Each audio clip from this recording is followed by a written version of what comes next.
So this video is about Python functions, returning some stuff from them, and I'm going to go off on a total sidetrack and talk about demons, conspiracy, and D&D for a bit. So if you want to just skip to the actual Python code, go ahead. You're going to miss out on a great story about how I use this code to cheat at D&D. So a few years back, Tony, our friend who'd been playing D&D with us, had gone to China, learned from playing in China how to make the perfect character, and came back.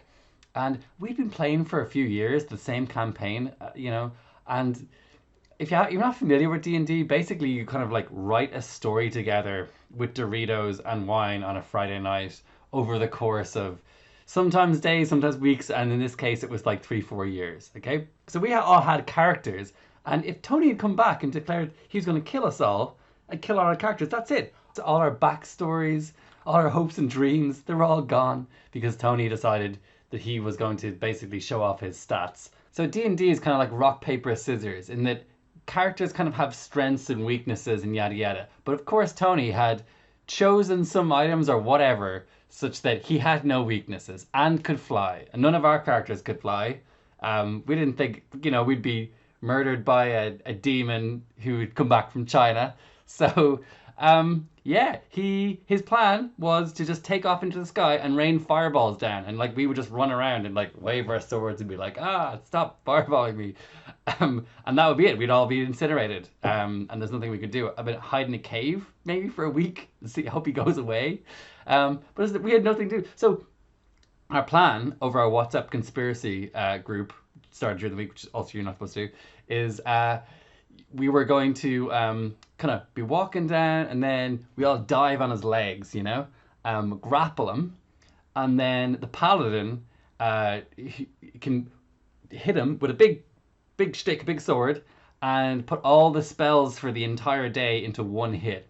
Now, during his sort of like bragging narration about how he's going to murder us, he did let slip what his health was. So we had a rough idea, like kind of maybe it was actually possible to take him out in one hit, but once he gets into the sky, we're toast. So we had to work out the odds of taking him out in one hit, which if you roll a dice, you'd be there all day. I mean, you could add it up. Luckily, Python can do this 9,000 times in 1 second, and then you can just count up how many were successes, how many were fails, and be like, oh, we've like a 90% chance of doing this, or not. So here's the code. You run it and you type in Tony's insanely high armor class, and when you go through 9,001 different attack rolls, it'll tell you at the end. It just counts them up, gets the average, and it's 52 damage on average, including misses, and 24.7% chance of missing. So risky strategy, and also given that his health is like 70, that it wasn't worth it. But there is another rule in D&D that if you can grab someone, hold them to the ground, and then someone was to attack them, they have advantage in that roll, meaning that they get to roll twice. So I added that to the code, that possibility, where I got to roll twice and then pick the best one. So I said, if the second roll is bigger than the first one, then choose that second one. When I did that, with advantage, I found 76. Much higher damage rolls here. 76 was the highest damage. Not the highest, the mean damage. That was on average. Some of them, look at this. It's a good chance.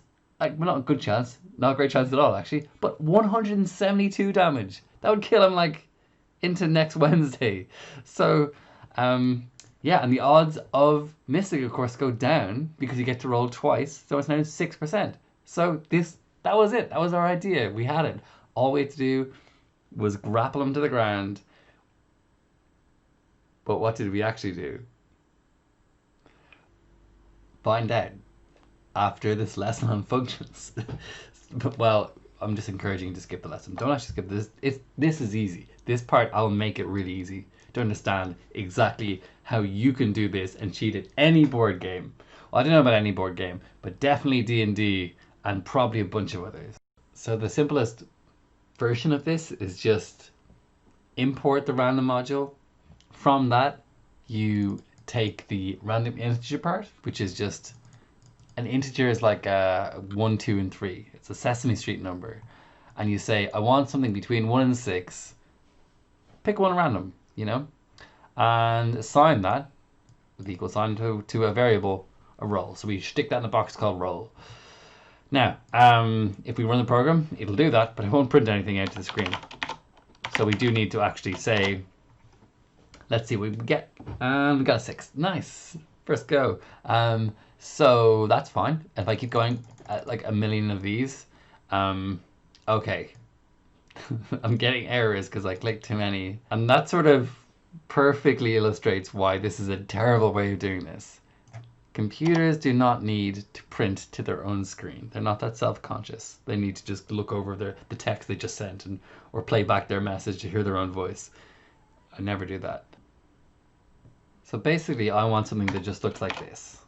D6 and it rolls a D6. How do I do that? Well, I turn this thing here into a function, right?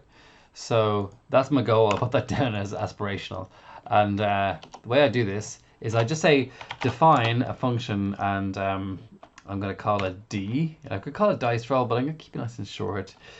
So D, I don't know what it's going to be. D6, D20, how many sides do I want? I don't know yet.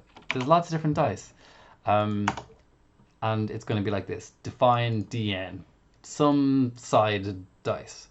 D is the name of the function. If I was to just print right now a D6, let's say, what I would get back is probably nothing at all. If I print that, it says none. Okay? So what it did was, it did in fact go to this function, called it, checked here, roll the dice, and it was like, I rolled it. And I'm like, what do you get? It's like, well, you never asked me what I got. You just said roll it. And oh yeah, okay, so I need to actually return something from this function.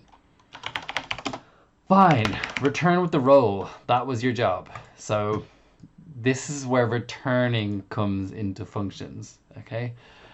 Grand. So now if I run this, it returns a 2. It returns a 1. Let's say plus a D8. There's a D8 there, okay? Now add these together. A 9. Look, it's done that, and then it's done that, and it's added them together, and it got a 9. Okay, now we're getting places. So the next step is just to do this a whole bunch of times, right? So I could make a for loop for x in range. If you want to do something 5 times in Python, this is what you type. For x in range 5, and then you do whatever you want to do here. So I don't know, print like D. Let's do a D4. So something from 1 to 4. Right. Do that 5 times. There you go. 0. Wait, whoa, wait a second. What kind of dice is this? A 0-sided? The 0 does not feature. I should have had a 1 there. Okay. There we go. That's better. So blah, blah, blah, blah. And I can change this to 100. There we go. It's working real well. It's just that, again, I'm probably don't need to be printing this. What I want to do is put these all on a list, because if I'm going to get the mean or the mode or the medium or some kind of statistics on this, I need to have some kind of unit or a set where they're all in there, and then I just get Python and go, hey, Python, what's the mean of this? And whereas if I just give it individual pieces of paper with prints on it, it's just like, you can't do anything with that. Okay, print is not for computers. Print is just for humans. So print is no good here. I need to do is add this onto a list. So I'm going to make an empty list. Let's call it listy mac list base. Okay, listy mac list base is an empty list. Lists always have square brackets. So there's my empty list.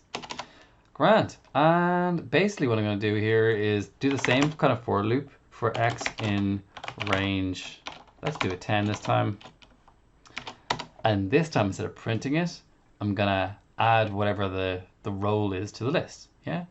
So I'm just gonna go, the way you add something to a list, you go the list name dot append and whatever you want to add to it. Okay, so the list name is listy mac list face. I know better than to try and retype that. Dot append and whatever I want to add. What do I want to add? You know what I want to add is a D20. A D20. Add a bunch of these, please. Cool. And then when you're all done doing that like 10 times, no, 40 times, I'm going to print whatever is in the list. So the name of the list. There you go. Grand. So let's give this a go. And there we go. So that is a bunch of them. And all I have to do is, this is 9001. It took a little while there, but there it is. There is all those roles. Awesome. So to kind of adjust this for D&D, I think I added some attack bonus or something boring to it, but like, that's it. That's it. So while we're here, we might as well just get the mean. So it's a statistics module called statistics. You go statistics, and from that module, you use the mean part of it to get the average. And you just put in the name of your list, which my list was listing my list space. Let's give that, assign that to a variable name. Let's call it eeny meeny. There we go. And then we can just print eeny meeny. And that'll do it. That'll do it. Oh, I forgot to import the actual statistics module. That's important. Import statistics. There we go. And when you press go, it does all of the stuff down there, and it even puts in the mean. And just for the sake of clarity, it's always a good idea to put in mean like that, you know, and then comma, just so when you see a number, you'll know what it is in the output of your program. Because you could have, you know, the median or some other stuff there as well. So just to make sure you absolutely get this returning from functions thing, I'll give you one or two more examples, right? So this is a simple program that it just returns the date, okay? So you have to import the date time for this and yada yada. At this point here, it gets the date and then it comes back out of the function. What I need you to get from this is that you can do things like this. The current time is, and just put the whole call the function in there. What's going to happen is that is going to vanish. Poof. And then it goes here, goes through the function, and this returns from the portal from whence it came, X. Now, it won't be X, it's whatever comes out of the function there. Okay? So when you play this, when you run it, it says the current time is, and then whatever comes out of that portal, out of that pocket universe, this one here, okay? So that's something you can do. Here's a great example. This is kind of how I really kind of understood this. What kind of pasta would you like? I would like pasta with tuna pasta. Okay, sure, I'll make you some delicious tuna pasta. I've returned the kitchen with tuna pasta. Okay, you see, this has vanished, and whatever your pasta was appears there. All right, now, watch this. If I get rid of this, let's just comment block it out, right? And now run the function. What will happen? Just see if you can predict this. Okay, I would like this time some ham. Hammy pineapple. No, that's a pizza. Anyway, pasta. Sure, I'll make you delicious hammy. So like it works up to here. I can see it's working. I'll make you some delicious hammy pasta. And it does that. And then it says, I've returned from the kitchen with none. Where's my pasta? Well, you said to make pasta. You never said to come out of the kitchen with said pasta. Okay? That's why returning from the function is kind of an important part. All right? You want to go through this magic portal to go to this universe, you better have a way back out. Okay? Otherwise, it's a one-way trip into your function. It might print something to the screen, but you're not going to be able to use it in the rest of your program. Last example, and this is a joke. So if you followed along, you'll get this joke. Define fex. x equals sum, return x. So if I run this function, the amount of effects given is sum. What would happen if I delete this line? The amount of effects given is none. I'm sure you predicted that, Paulton. Okay, so I think you've got the idea here. You need to return stuff from the function. So that's it. Finally done. This was definitely too long a video. Holy moly, this took me 2 days. As a reward, I will tell you what happened with trying to kill Tony's character. I just showed him this program and he decided we should all be best friends and hold hands and sing nice songs. And that's pretty much it, yeah. So the campaign ended and we never found out. We will have that battle though when he comes back next time from China.